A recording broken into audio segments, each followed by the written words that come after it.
have an appendix of people with various varieties of depression that they've lived with, who are famous, accomplished, well-known, and actors and actresses and authors. And are there some that come to mind that you can just rattle off?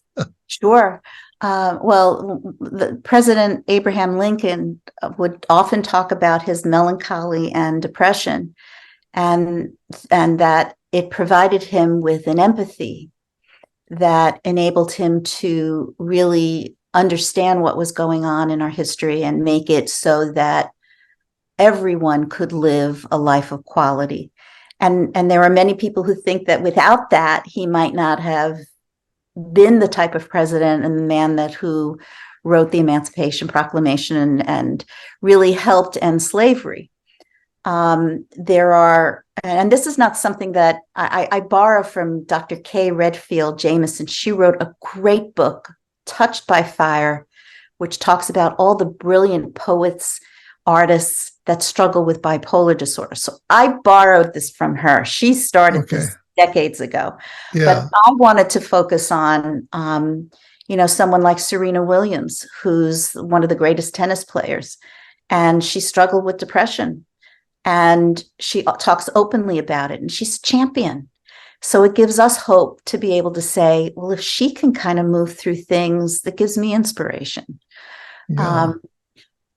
All kinds of artists. I mean, I'm a big Bruce Springsteen fan, and his music, when he talks about sadness and depression, has this depth and texture that, has made him appreciate his life, but also understand struggle.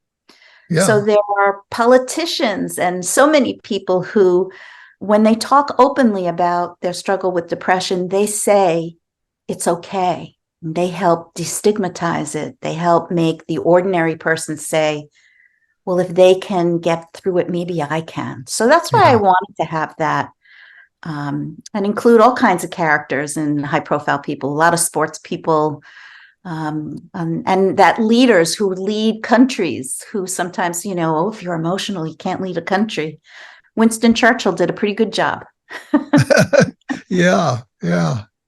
Well, this has been delightful. As we wind down a bit, I wonder if I can ask you, what are the takeaways that you want people to leave with this conversation?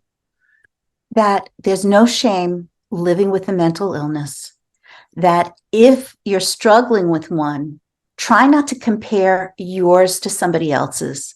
And you want to find someone who understands your particular issues, validates you, and helps you to find recovery, because there is hope out there.